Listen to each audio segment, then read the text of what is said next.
Fala pessoal, e aí? Tudo na paz, tudo tranquilo? Sejam todos aí mais uma vez muito bem-vindos.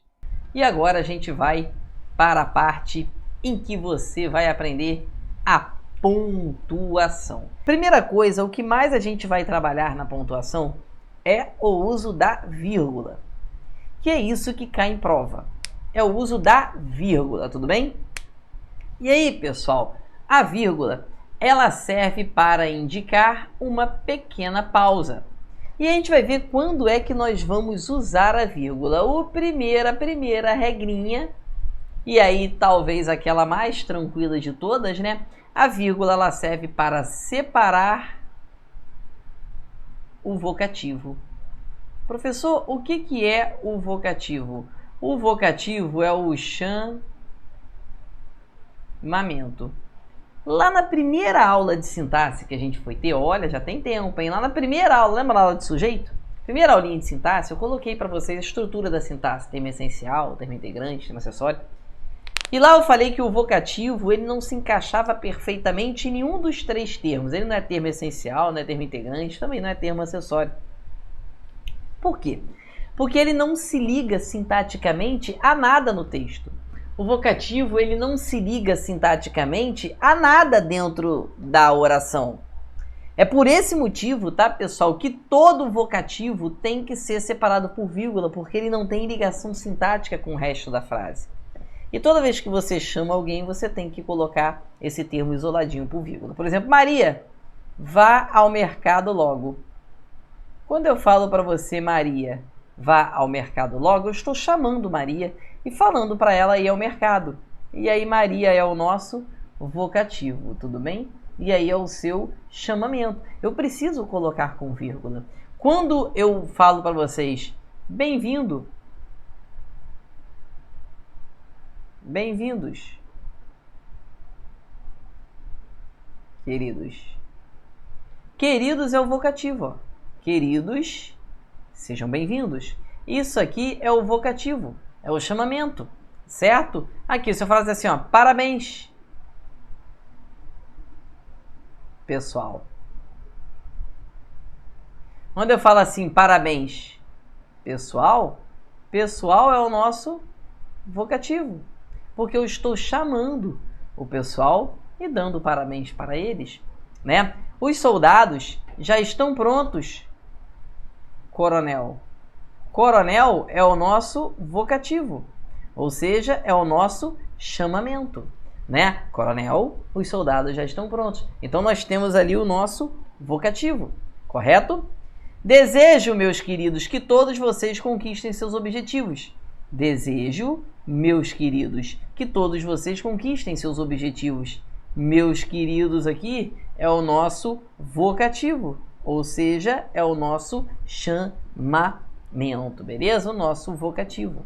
Senhor, ajude-nos com os concursos públicos. Senhor, eu estou chamando, Senhor, né? Estou chamando Deus e pedindo para ele ali, né, uma ajuda com os concursos públicos. Então, pessoal, repare que aqui o vocativo, ele não tem um lugar para aparecer, né?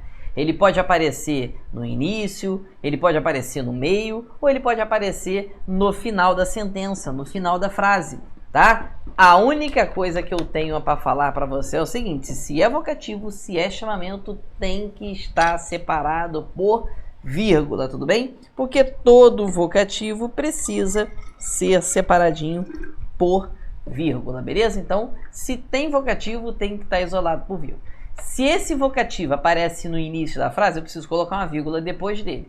Se ele aparece no final da frase, eu preciso colocar uma vírgula antes dele. Agora, e se ele aparece no meio, como aconteceu ali no terceiro exemplo? Aí uma vírgula é antes e depois.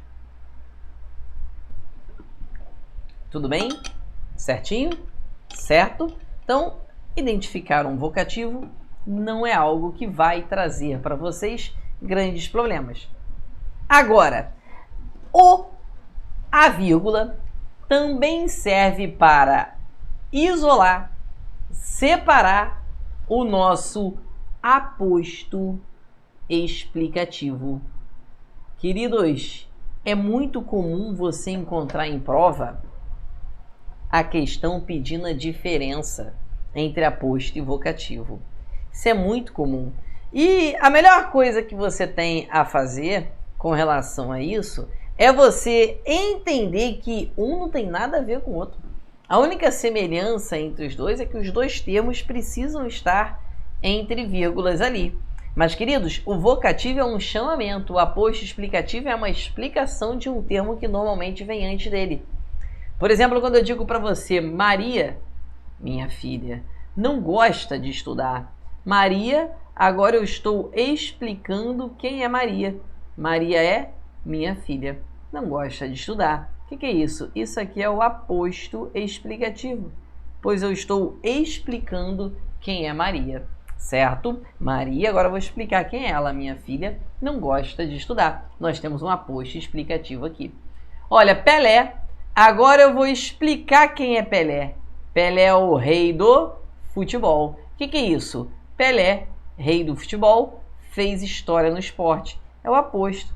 Veja, pessoal, que não tem nada a ver com vocativo. Eu não estou chamando o rei do futebol. Eu estou explicando quem é Pelé, não é verdade? Então, pessoal, não viaja, tá? Tem nada a ver aposto com vocativo e você não pode confundir os dois elementos, tá? Se eu falasse assim, por exemplo, ó,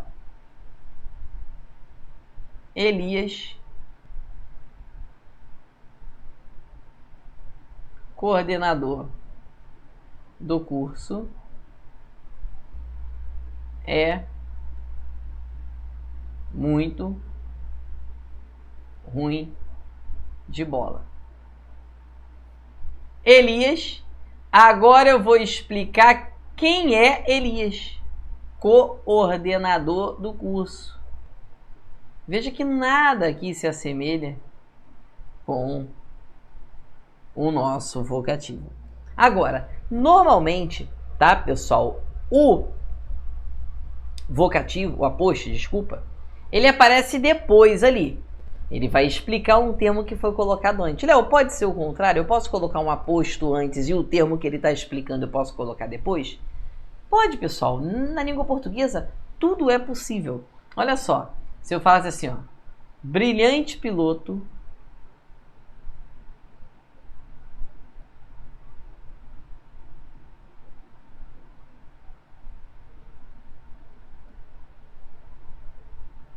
Ayrton Senna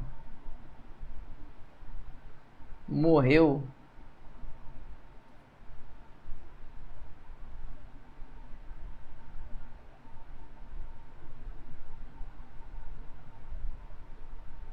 nas pistas. Brilhante piloto, Ayrton Senna morreu nas pistas. Queridos, brilhante piloto, eu vou explicar quem é Ayrton Senna. Ayrton Senna, agora eu vou explicar quem ele é, um brilhante piloto. Morreu nas pistas. Isso aqui, pessoal, é uma vírgula. E aqui nós temos o aposto explicativo. E aí, brilhante piloto, Ayrton Senna morreu nas pistas. Brilhante piloto é o nosso aposto explicativo. E aí você precisa ter ali o isolamento desse aposto com as vírgulas. Brilhante piloto, agora eu vou explicar quem é esse brilhante piloto. Ayrton Senna morreu nas pistas. E aí você vai ter ali o aposto explicativo. Beleza? E aí pode aparecer antes? Pode, olha lá, apareceu antes. Poderia ter aparecido depois? Ayrton Senna, brilhante piloto, morreu nas pistas. Tranquilo, isso é um aposto. Certo?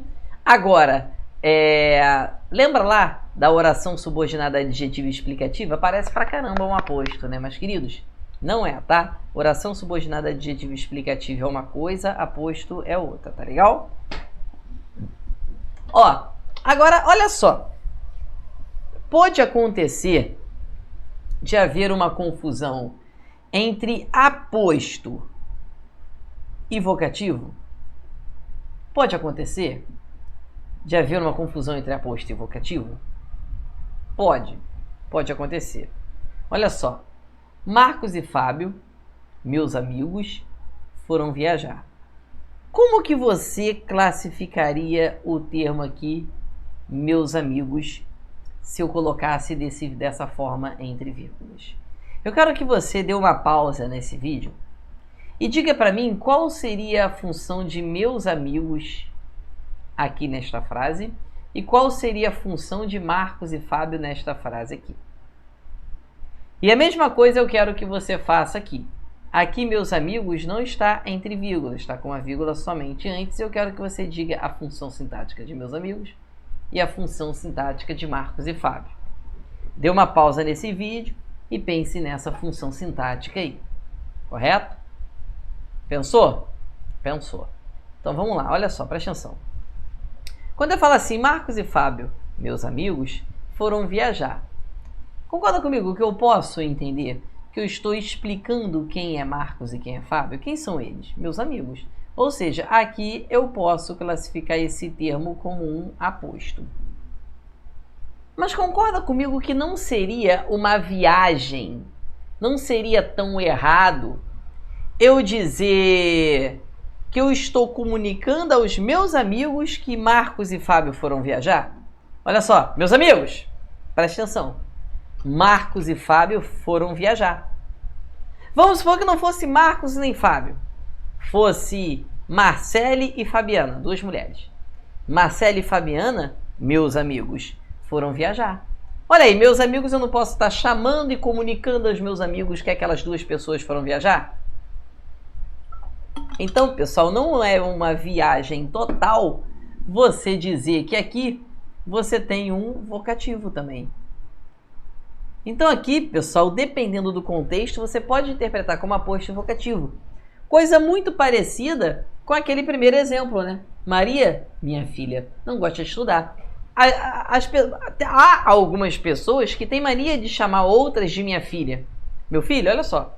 Às vezes não está falando com o filho, está falando com o outro. Se tiver nesse contexto, aí poderia ser um vocativo também. Não poderia estar falando com alguém, chamando esse alguém de filho e falando que Maria, que é uma outra pessoa, né? Não gosta de estudar, tá vendo? E aí, pessoal, quem é que foram viajar? Marcos e Fábio é o nosso sujeito composto. Agora, na frase de baixo, quem é que foram viajar? Meus amigos. Agora, meus amigos é o sujeito. Olha como mudou completamente só por conta da ausência da vírgula ali. Só por conta da ausência da segunda vírgula, olha como mudou completamente aquilo ali. E claro que Marcos e Fábio aqui, agora, são as pessoas com quem eu estou falando. Marcos e Fábio, meus amigos foram viajar. Então, Marcos e Fábio aqui é o nosso vocativo. Olha só, pessoal, como a presença ou a ausência de uma vírgula pode mudar a frase completamente. Olha lá. Aquilo que era aposto ou vocativo se tornou sujeito. Aquilo que era sujeito se tornou vocativo. Coisa incrível. E olha que aposto, vocativo, sujeito não tem nada a ver uma coisa com a outra, né?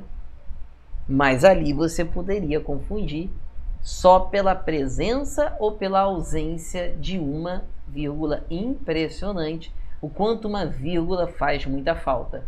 Tá vendo? E pessoal, pontuação... Caso você vá fazer um concurso que tenha redação, muita atenção, muita calma nessa hora, porque pontuação é uma matéria, não é uma matéria, é a matéria que mais tira ponto de todos os candidatos que vão encarar uma redação. Na redação, a pontuação... Será que eu desmontei o negócio aqui? Agora ferrou. Na redação, a pontuação, ela tira mais ou menos metade dos pontos que vocês perdem. Então, se você for fazer uma redação no seu concurso, por favor, tenha muita atenção, tá? Olha só essa frase aqui, ó. José, o cliente mais antigo da padaria, faleceu. Ó, eu tô com duas vírgulas aqui. Por quê? Porque quem foi que faleceu? José. José é o nosso sujeito. E aqui o cliente mais antigo da padaria é o nosso aposto explicativo. Eu estou explicando quem é José. Agora, na frase de baixo, eu não coloquei a segunda vírgula. Logo, quem foi que faleceu? O cliente mais antigo da padaria. O cliente mais antigo da padaria é José? Não, José está vivo agora nesta segunda frase. Por quê? Quem faleceu? O cliente mais antigo da padaria. E eu estou comunicando, eu estou falando com o José, que essa pessoa que era o cliente mais antigo da padaria morreu. José é o nosso vocativo. Nesta frase, José está tão vivo que eu estou falando com ele. Tudo bem? Então, nesta frase, José está vivíssimo. Tá legal? Então, você tem ali o nosso vocativo. Certo? Queridos, essa regra número 3 aqui, eu vou até beber uma água para falar dela. Essa regra número 3 aqui é a regra mais chata de todas. Eu vou até ficar maiorzinho aqui para falar olhando bem para você. Queridos, essa regra número 3 aqui é aquela regra que você nunca vai dominar completamente. Essa regra número 3, você nunca vai dominar essa regra completamente. Nunca. Tá? É certo que eu estou falando para vocês. Essa regra você nunca vai dominar 100%. Essa regra número 3 aqui. Ah, Léo, por quê? Porque cada autor cobra essa regra de uma forma diferente. Cada prova cobra essa regra de uma forma diferente. Então eu vou ensinar para vocês aqui a visão da maioria dos autores e a maioria dos concursos. Como que isso cai na maioria das provas. Deixa eu ajeitar aqui. Olha só, pessoal, preste atenção aqui. Você já aprendeu os advérbios, né? É o seguinte, queridos, a vírgula também serve para separar os adjuntos adverbiais de grande porte deslocados. Léo, o que seria um adjunto adverbial de grande porte deslocado? O negócio é o seguinte, preste atenção. Vou botar aqui, vou botar no próximo mês, não, vou botar no próximo fim de semana. Vou trocar.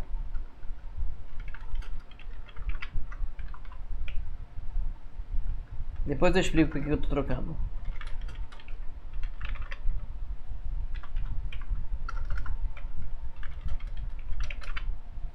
Pessoal, é o seguinte, olha só, presta atenção. Primeira coisa, o que seria um adjunto adverbial deslocado? Queridos, existe uma coisa que a gente chama de ordem direta na frase, você viu isso lá na primeira aula de sintaxe, que é o sujeito, depois do sujeito o verbo, depois do verbo os complementos, depois os nossos adjuntos adverbiais. Tudo bem? O lugar do adjunto adverbial é no final. Os alunos farão a prova no próximo fim de semana. No próximo fim de semana é o nosso adjunto adverbial de tempo. Esse adjunto adverbial, ele apareceu no final. Vamos analisar a frase, ó. Quem é que farão a prova? Os alunos. Sujeito. Farão verbo transitivo direto. A prova é objeto direto. Aí, pessoal, você vai ter aqui esse adjunto adverbial aparecendo no final do texto, no final da oração. Ou seja, esse adjunto adverbial está no lugar correto. Logo, nós vamos colocar uma vírgula aqui, mas essa vírgula aqui que você colocou, quando ela aparece isolando o adjunto adverbial, que está na ordem direta, na ordem correta dele, essa vírgula, pessoal, é uma vírgula opcional, é uma vírgula facultativa. Então, quando você tiver um adjunto adverbial no lugar de origem dele, a vírgula ela é facultativa. Você pode colocar aquela vírgula? Pode, está errado? Não, mas eu poderia tirar sem nenhum problema, ela não é obrigatória. Agora, se eu pego esse adjunto adverbial e desloco colocando no meio da frase ou lá no início de tudo, antes do sujeito, normalmente eu preciso marcar esse deslocamento com as vírgulas. Por exemplo, os alunos farão no próximo fim de semana a prova. No próximo fim de semana a prova. No próximo fim de semana é o nosso adjunto adverbial de tempo, correto? E ele está isoladinho aqui pelas vírgulas, correto? É o nosso adjunto adverbial de tempo e ele está ali isoladinho com as vírgulas, beleza? Agora, por quê? Porque ele está deslocado. Ó, e essas vírgulas ali são obrigatórias. Os alunos, sujeito, farão é verbo transitivo direto, farão o quê? A prova é objeto direto. Ou seja, olha como aquele adjunto adverbial está quebrando a ordem direta da frase. E quando o adjunto adverbial vem quebrando a ordem direta da frase, normalmente ele precisa ser marcado com as vírgulas. Ó, ele apareceu no início aqui, no próximo fim de semana, os alunos farão a prova. Nós temos um adjunto adverbial de tempo, só que ele apareceu no início, então você vai ter que ter a vírgula aqui. Agora, os alunos no próximo final de semana, fim de semana, farão a prova também com vírgula aqui, bonitinho, porque ele está deslocado. Agora, professor, essa regra é fácil. Por que você falou que essa regra é difícil, que essa regra é chata e que eu nunca vou aprender tudo 100% dessa regra? Queridos, o negócio é o seguinte. A grande verdade é que é o seguinte. Se o adjunto adverbial ele for de grande porte, a vírgula é obrigatória caso ele venha deslocado. Se ele não for um adjunto adverbial de grande porte, a vírgula ela vai ser facultativa se ele vier deslocado. Agora, a grande pergunta e a grande dúvida é, professor, o que é um adjunto adverbial de grande porte? O que seria para você um adjunto adverbial de grande porte? O que seria para a nossa prova um adjunto adverbial de grande porte? E aí, queridos, cada um fala uma coisa diferente. Tem gente que fala que o adjunto adverbial é de grande porte se ele estiver com mais de uma palavra. Se for 2 palavras, já é de grande porte. Agora, vou comentar para vocês aqui o que a maioria das provas hoje em dia cobram. Eu estou falando pela maioria, não são todas. Então, é importante que a gente, esteja um pouquinho ligado com relação. Atualmente, a maioria das provas, a maioria dos concursos cobram a vírgula obrigatória, ou seja, considerando o adjunto adverbial de grande porte, quando ele estiver mais de 3 palavras. Esse adjunto adverbial ali, por exemplo, que nós colocamos,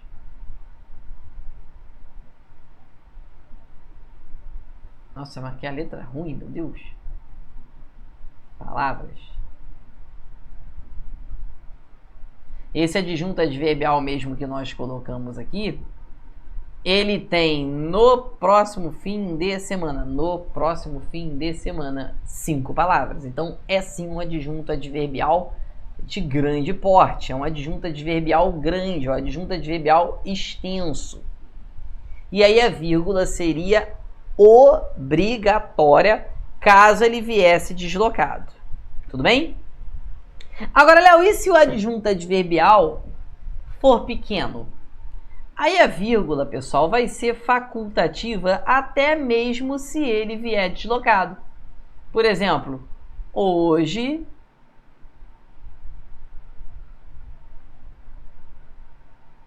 falaremos sobre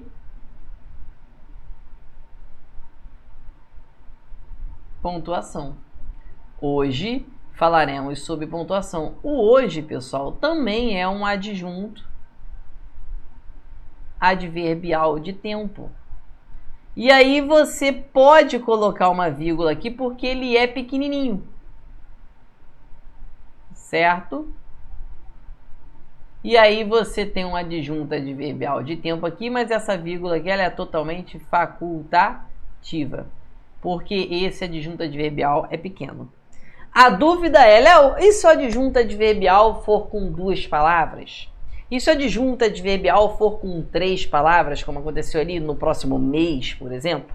A vírgula seria obrigatória ou seria facultativa? Essa é uma dúvida que a gente vai ter por resto da vida, porque não há uma unanimidade.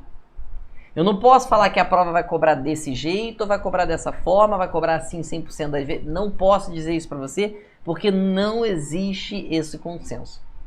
Logicamente que a prova ela não pode cobrar isso. E não vai cobrar isso. Não pode cobrar isso. Se cobrar, a gente vai ter que entrar com recurso e ver o que acontece. O que ela pode cobrar é, essa vírgula está certa? Se ela estiver com vírgula, vai estar certo.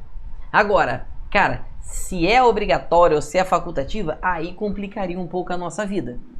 Mas o que você precisa saber é que está certo. Se você tem um adjunto adverbial, você pode separar esse adjunto adverbial com vírgula, sem nenhum problema. Ou a vírgula vai ser obrigatória, caso ele venha deslocado e for de grande porte, ou a vírgula vai ser facultativa, caso ele esteja no lugar dele de origem, ou seja de pequeno porte, um adjunto adverbial pequenininho. É claro que ainda falta coisa pra caramba para falar, mas por hoje a gente vai para esse bloquinho, né? A gente fica por aqui. Tamo junto, um abraço!